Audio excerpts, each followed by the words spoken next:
Now, today in this talk, we're going to challenge the conventional way that many organizations and professionals view their labor pools, value, and their costs. We're going to introduce you to the concept of labor value loss, which can be a powerful tool to provide clarity to how organizations value and invest in employees. Now, I'm going to talk a lot about profits, profitability, and the bottom line. But it's really important to emphasize that all of this information is relevant not just to for-profit businesses, but it's also extremely valuable for nonprofits, government, and anybody in the public sector. Because responsible spending and using public funds effectively is arguably as important, if not more important, for governments and nonprofits and quasi-government organizations to know and to be able to calculate with the impacts on their labor. Now, labor issues and the money and productivity that is lost from them is a problem in every sector, every industry, and every region.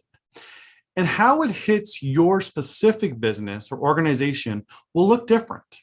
But the financial loss and the value of a financial case to address a lot of these issues we're going to talk about is really helpful for everyone to know about. Now, in the short time we have today, we're only going to be able to scratch the surface on what really is a very large conversation about organizational change, productivity, profitability, and especially workplace culture. So to do this today, we're going to really try and answer 5 questions. How does labor affect the bottom line? What are the misconceptions that we have about HR costs? What is labor value loss? How does workplace culture affect profitability? And how can we make changes to improve HR and profitability? Now, organizations are often required to invest in assets like equipment or technology.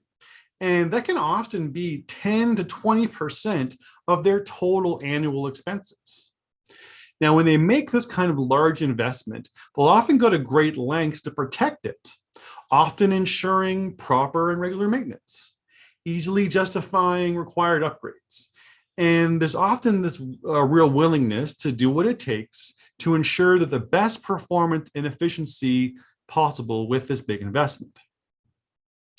However, when it comes to staffing, organizations do not have the same kind of commitment, despite the fact that their staffing and labor costs can be as much as 55 to 75% of their total annual expenses.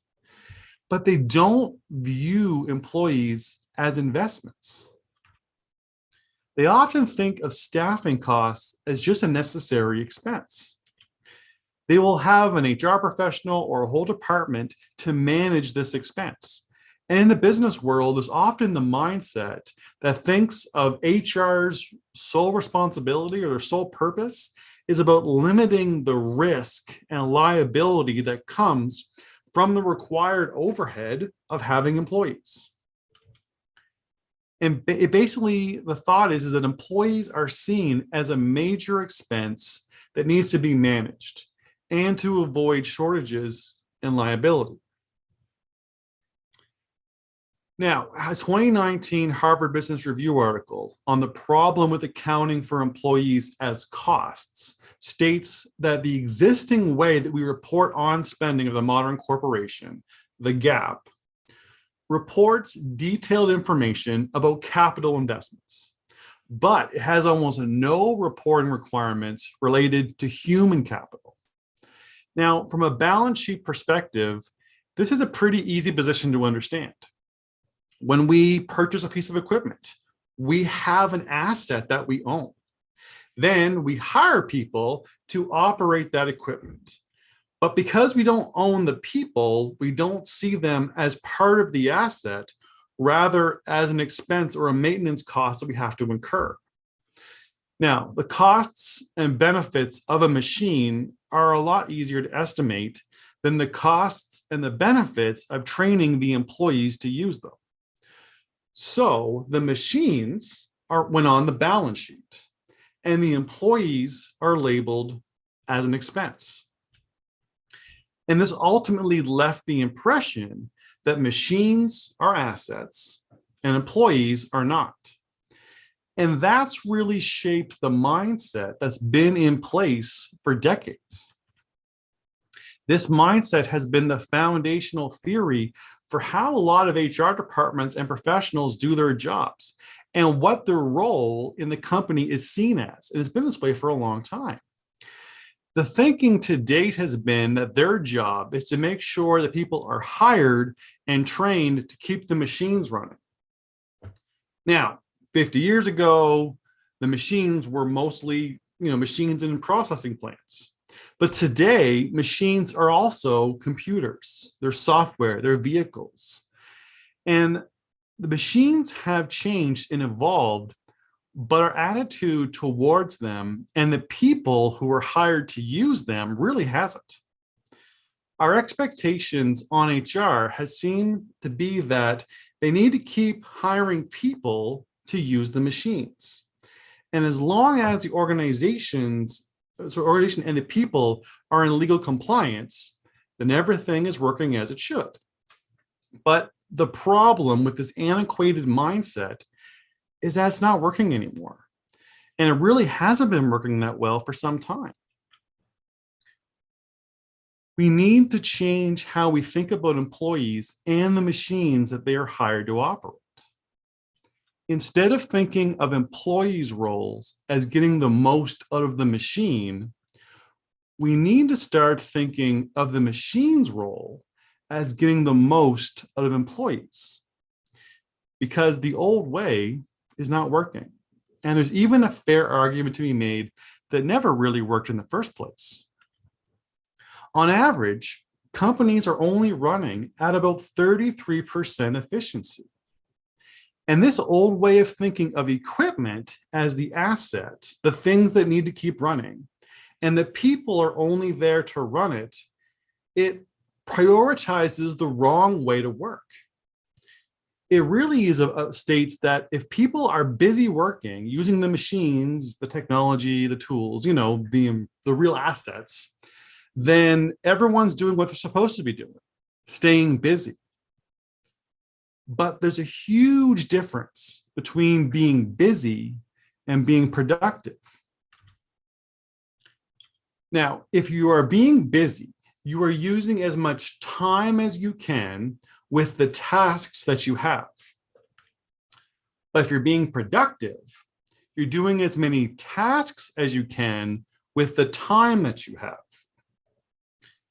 And decades of valuing equipment and machines as assets, it seems that we've made our choices.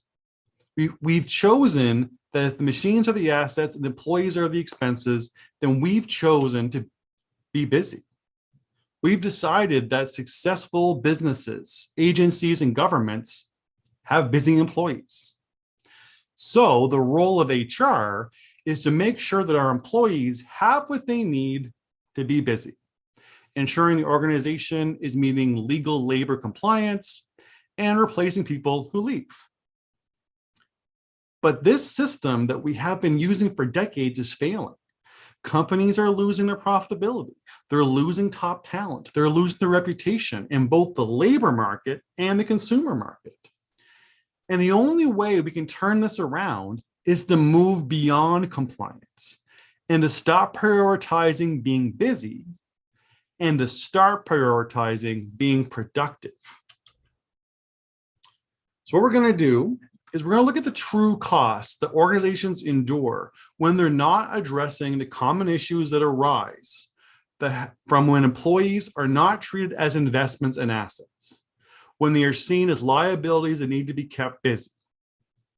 So to do that, we've taken some real life examples from clients that we've had in the past, and we've kind of composited them all into a fictitious mid-sized manufacturing company to kind of keep the flow of this whole talk going.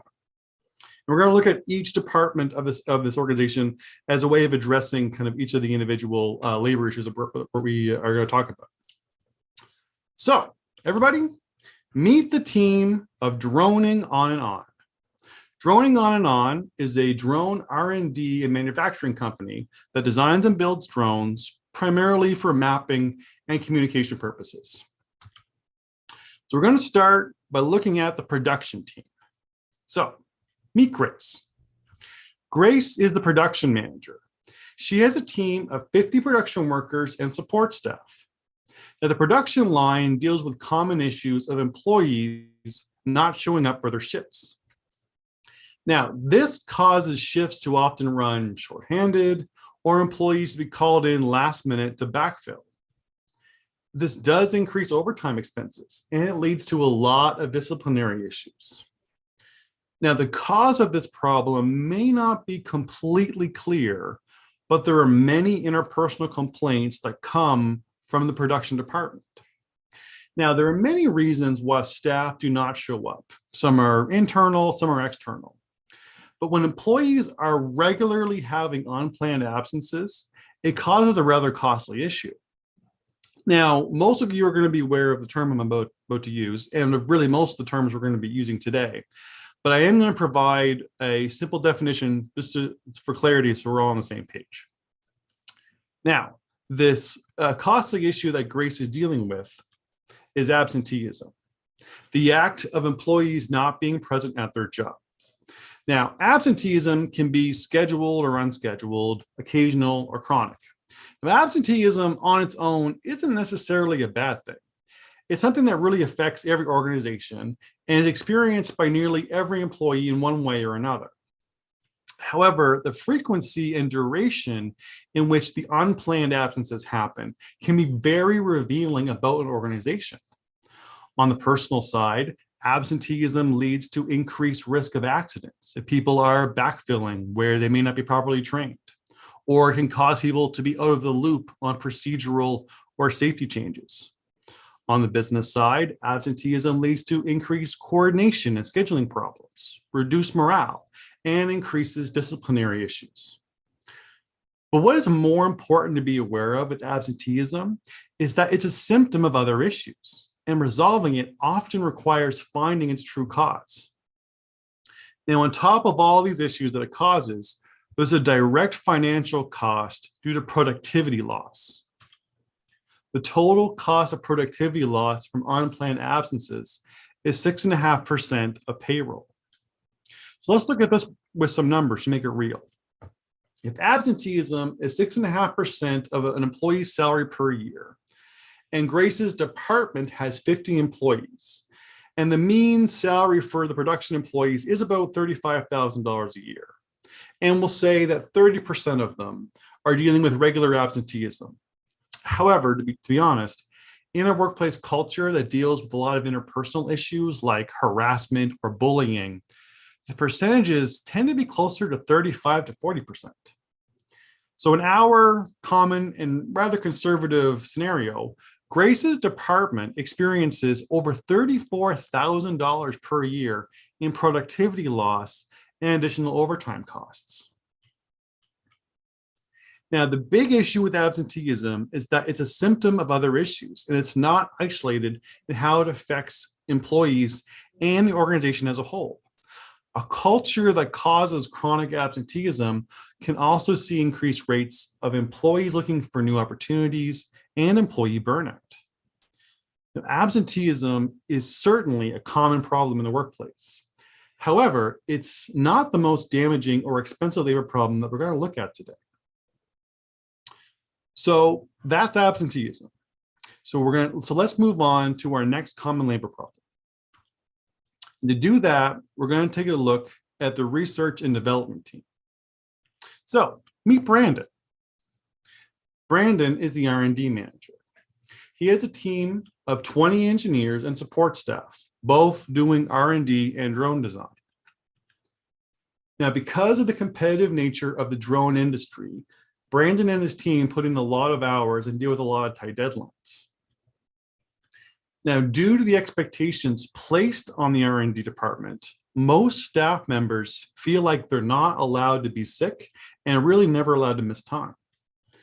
And because of this, a lot of staff feel burned out, but still keep coming into work regardless as if they're sick, stressed, or worn out. Now, because of this culture that exists in the R&D department, where staff feel like the world will end if they miss time, or that the expectation is that they still show up even if they're on death's door, it creates a common problem amongst Brandon's team: presenteeism. When employees are not mentally, emotionally, or physically able to do their job, but they show up for work anyway.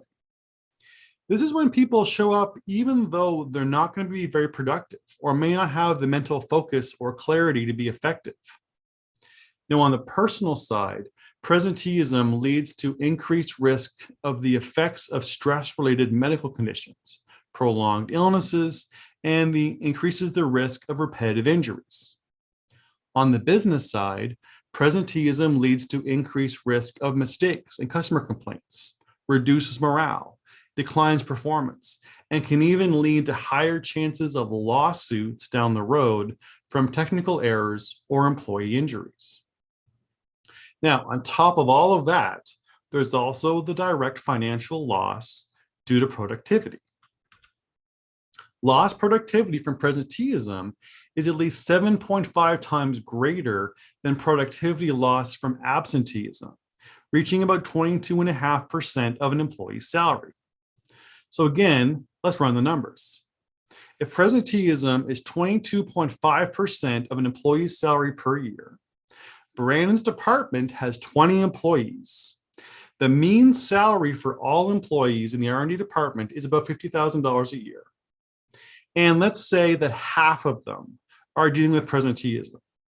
However, in a workplace culture like this, with these expectations, the percentages are often much closer to 75 to 80% dealing with presenteeism.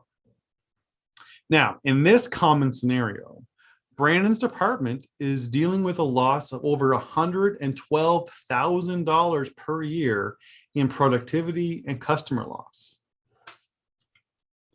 Now, presenteeism is often a cause of chronic absenteeism, but also has major effects on the workplace. It increases the likelihood of employees to look for new opportunities. It can turn good employees, it can take good employees and turn them into apathetic employees. And it can make employees feel like their employer sees them as disposable.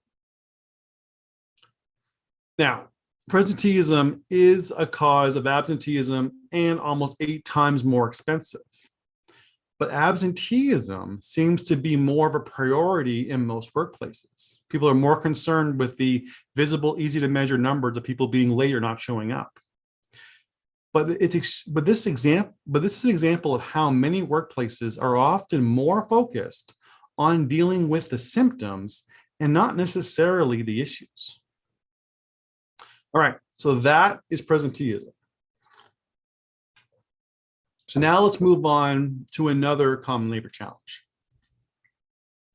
And to do that, let's take a look at the finance and accounting team. So meet Martin. Martin is the finance manager. He has a team of 10, including accountants and support staff. Now, to ensure accuracy and efficiency in the accounting and financial management, the department has a lot of strict policies and oversight, which puts a bit of a strain on employees. Now, the tight rules placed on the finance staff makes it challenging for them to work remotely.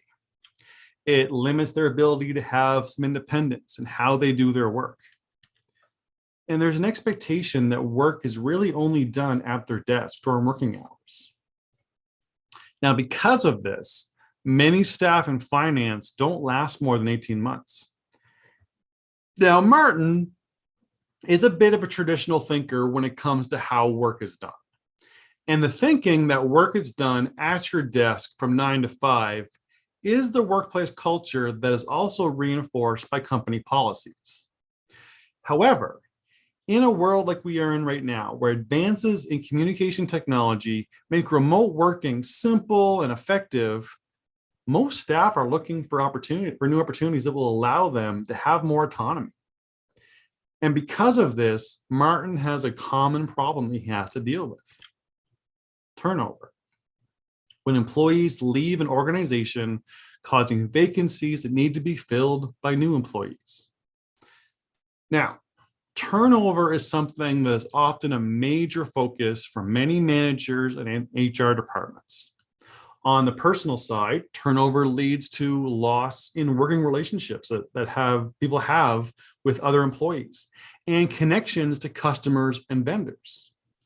On the business side, turnover leads to a drop in efficiency from the employee's absence and from onboarding the replacement. It can be a loss of corporate knowledge and money spent on upskilling and training new employees. But what is more important to be aware of with turnover is that, like absenteeism, it's really a symptom of other issues, bigger and often more expensive issues. And resolving turnover often requires finding its true cause.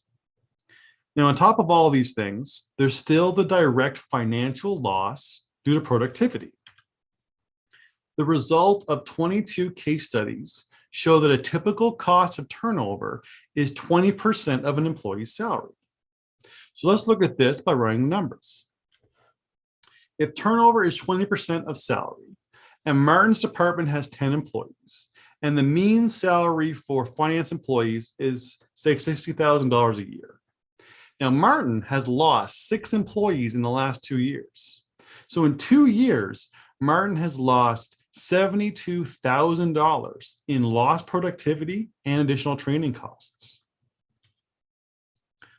Now, as I said, turnover is often a main focus for many HR professionals and managers, but it really is a symptom of other issues, including presenteeism.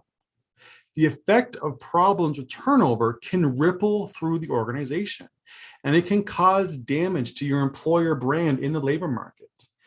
Rushing to hire, possibly making poor hiring choices, and employees who feel that their employer thinks of them as expendable and not worth the trouble to hold on to.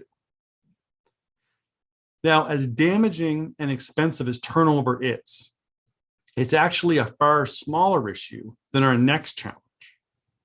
So let's move on from turnover and talk about that. And to do that, let's take a look at the logistics and supply team. So meet Joanne. Now, Joanne is the logistics and supply chain manager. She has a team of 14 to manage procurement and logistics. Now, Joanne's department has a, if it ain't broke, don't fix it approach. And really, they've been doing things the same way for a very long time. Now, this culture of status quo has its benefits to ensure that there is consistency in how people do their jobs from year to year. But it doesn't inspire innovation, it doesn't improve efficiency, and it really doesn't look to minimize costs. It also stifles the employee's sense of motivation. Many of them are just there to put in their time till they go home. And most feel largely unfulfilled in their jobs. Now, Joanne is a very nice boss, but she doesn't like to step outside her comfort zone very often. She's happy with her team if they're predictable and busy. However, as I said before, busy isn't necessarily the goal that we should be striving for. A culture that reinforces status quo as the primary goal, it creates complacency. And when that happens, it takes away employees' sense of purpose in their work. And it makes them do just the bare minimum to get through the day. Just stay busy with your head down and hope until you go home. And when this happens, it creates a common problem for Joanne to deal with: disengagement. The actions associated with an employee having low level of enthusiasm and motivation in their work.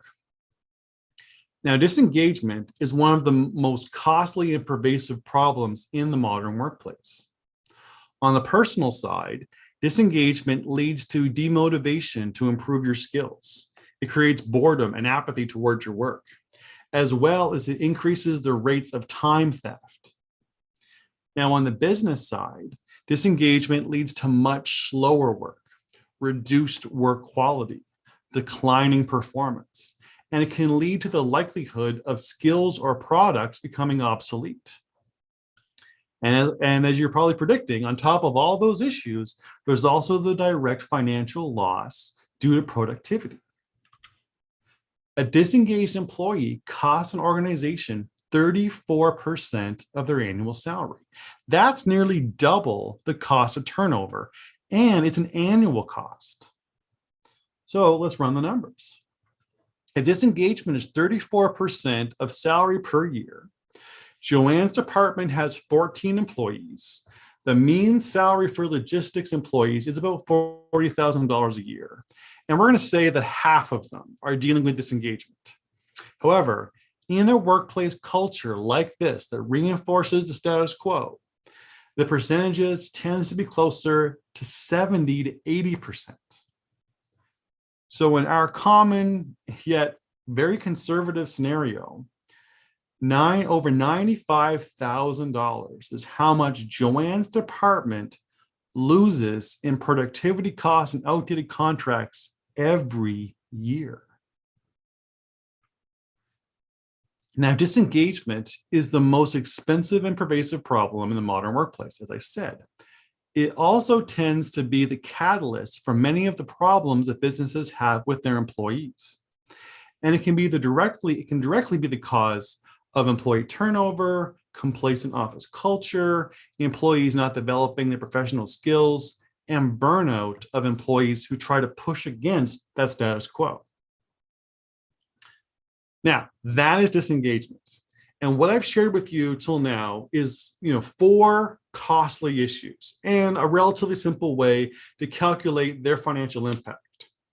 So I have one more common challenge to share with you. And really, this last challenge could often be the root cause and the catalyst for all of the others. So to take a look at that, we're going to look at the C-suite. So meet Olivia. Olivia is the CEO of Droning On and On. Now, a few months ago, she promoted one of her managers in the marketing department to be the Chief Marketing Officer, the CMO. Now, the new CMO has been with the company for a long time and is a skilled marketing professional. Now, the main reason Olivia hired the new CMO was because of their time with the organization and their skills in marketing. However, the person really did not show aptitude for leadership or managing and inspiring people. And they really weren't provided any kind of leadership training or support when they took on the new role. Now, Olivia assumed that because they were an experienced marketing professional, that would be enough to lead the department. But it really didn't take long for the new CMO to run into problems. They seemed to be a little out of their depth with this new responsibility of managing and leading staff. And because of this, they were stressed out and anxious all of the time.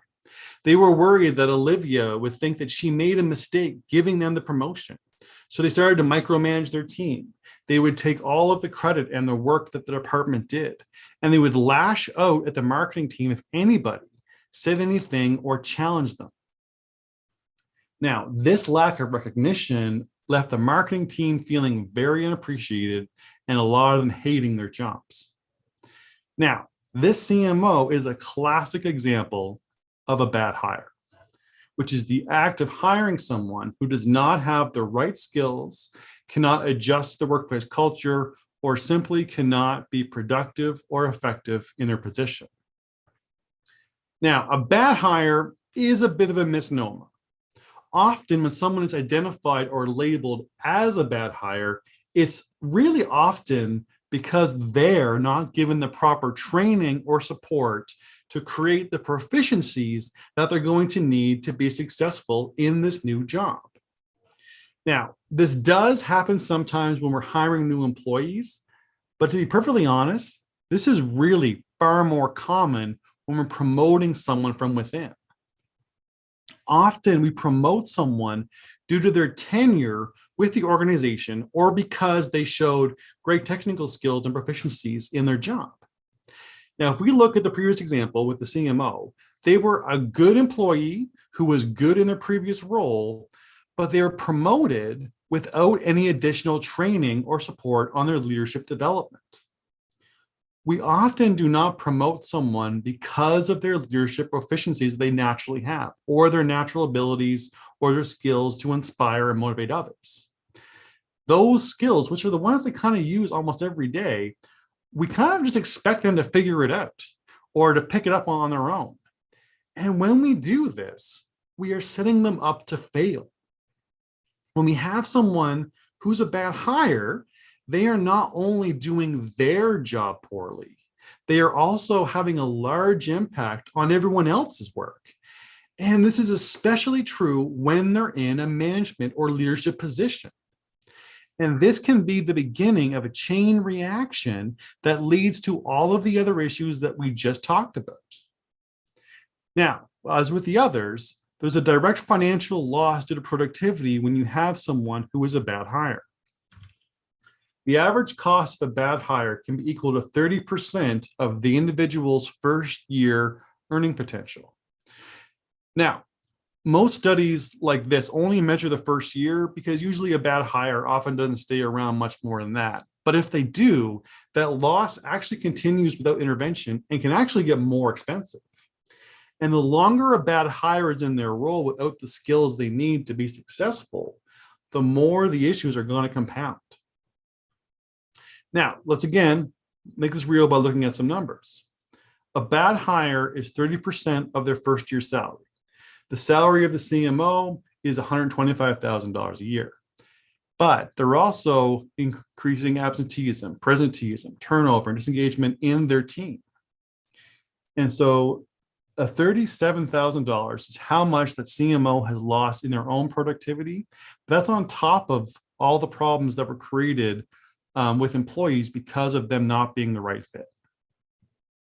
And those numbers are likely in the tens, if not hundreds of thousands of dollars every year that the CMO is in their role without having the proper leadership skills.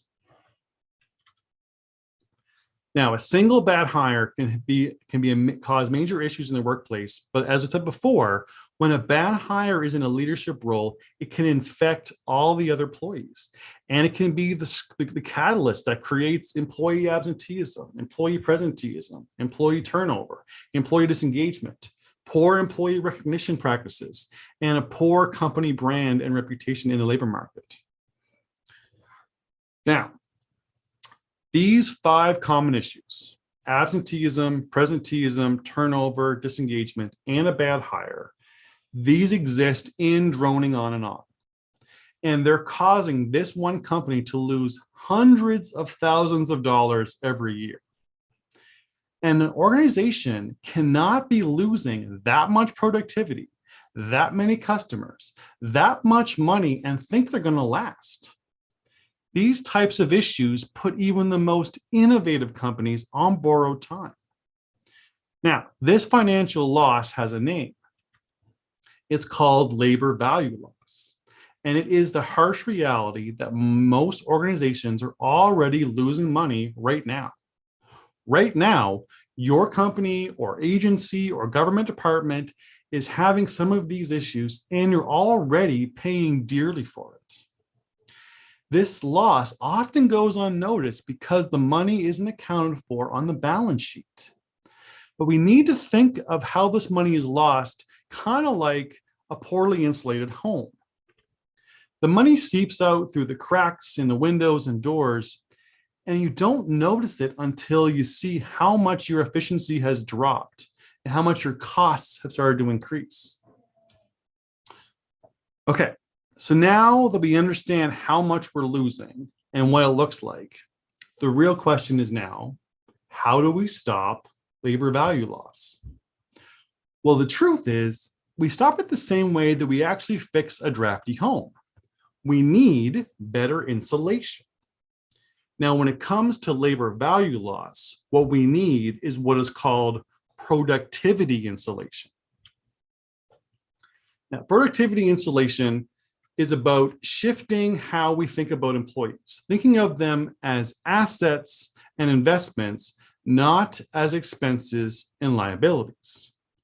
We need to realize that employees are not there to get the most productivity of machines, but the machines are there to get the most productivity out of employees. We need to maintain our employees with the same desire for performance and efficiency that we use to maintain our equipment and technology. Now, to do that, we need to eliminate the factors that cause job dissatisfaction and create a workplace culture that will encourage employee engagement and motivation. Now, to do this, we need to first understand how a workplace culture is built, how an effective one is built. Now, if you've been in some of our talks before, you've seen this slide before. But if you haven't, I'm sure this still looks familiar. This is how a workplace culture is built. This is the workplace culture hierarchy, and it's a variation on Maslow's hierarchy of needs, which is the dominant theory defining people's motivation. Now, this hierarchy works the same way and defines how a workplace can influence an employee's motivation by providing them what they need. Now, a quick summary of the workplace culture hierarchy is that your workplace needs to start at the bottom to ensure a strong foundation of compliance. This does include the legal compliance we talked about before, but it's far more than that. It's really about addressing job dissatisfaction, ensuring that things like company policies, wellness programs, wages and compensation are not just meeting the legal minimum, but are actually competitive within the sector, sufficient to meet employees' needs, and are fair and equitably accessible. Now, from there, we move beyond compliance to psychological safety. This is where employees are able to feel heard, respected, and speak up and share their needs, ideas, thoughts, and opinions without fear of retaliation or ridicule. From there, we need to move on to inclusion. Now, inclusion is not just about being a diversity initiative. Inclusion is a core foundation to a successful, productive, and profitable workplace culture. It's about making sure that all people, everyone, feels like they belong and are accepted for who they are, and that everyone is encouraged to be as successful as they can be. Now, from there, we move on to engagement. Once employees have had their job dissatisfaction removed and feel safe and comfortable to be themselves and feel encouraged and that they belong, then and only then can they fully engage in their job and have sustained success and motivation to bring enthusiasm and pride to their work. And once we have all those stages, then we can actually start to strive for our best performance as an individual and strive for our best performance as an organization or agency or government department or whatever. Things like continuous improvement or Lean Six Sigma, those kinds of big, productivity improvement programs really cannot be successful if we're jumping in at stride at the top without building the foundation built on compliance, psychological safety, inclusion, and engagement. Now, moving up that hierarchy requires really understanding what are called the 4 pillars of engagement. And to go over those briefly, the first is recognition. We need to make sure employees feel recognized and appreciated for their contributions. Then there's autonomy. We need to inspire trust and provide a sense of freedom in employees to do their jobs. Mastery. We need to use and develop the skills of our employees to inspire them to be the best and constantly develop. And last is purpose. We need to show employees how they can find meaning in their work and connect their work to what motivates them. Now, if we want to reduce labor value loss, avoid constantly needing to hire new employees, if you want to stop always needing to deal with unmotivated staff and shifting our expectations so that employees will be more productive and not just be busy, then we need to create a workplace that treats employees like assets and not like expenses. Now, this really is a dramatic shift, like mentally, on how many businesses operate. It's really about rethinking how we understand labor relations and employee interactions and workplace culture. But if you want to implement a change, this kind of organizational change, then the shift in focus is really what you need. You need this kind of rethinking if you want to really shift the focus and create transformative change in your workplace. Now, it can be really challenging and really difficult to get buy-in for some kind of massive, shift from the top down. But think about what we've given you today. We've given you the financial case, the business case for that change. We've given you the tools to put numbers on how much you're already losing, to really put that tangible, measurable, opportunity loss or existing, cost to be more effective and more productive.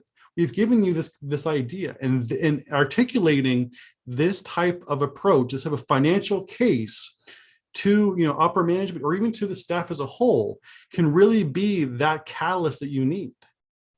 Because labor value loss is already damaging your business or your agency or your government department. And for some, it may be rotting your business from the inside, and it could be decaying you, every year and hurting your long-term sustainability. So again, understanding labor value loss gives managers and HR professionals a new perspective on the workplace. How we prioritize our efforts tends to be more focused on the symptoms of workplace issues. We again often spend more time addressing turnover and absenteeism, which is like 50 to 75% of where most HR people's focus is and most managers' focus is. But when we do that, we're fighting a losing battle if we're not understanding and working to create the change to address the problems that are really causing these issues. Using the business case of labor value loss can be how you can articulate the need to change and create the buy-in and support you're going to need to actually make a difference. Now, we've seen this approach make a huge difference in many organizations in getting senior leadership on board, or at least getting everyone looking in the same direction and having a common enemy, the labor value loss, to go after. And we had a client who was an HR manager at a financial institution who started working with us, and after attending one of our webinars like this one. Now, because of how much time they were spending on addressing turnover, they were constantly recruiting and training new staff. So when he was given this new perspective, he calculated the difference in labor value loss between the turnover and disengagement and realized that he was focusing on the wrong problem.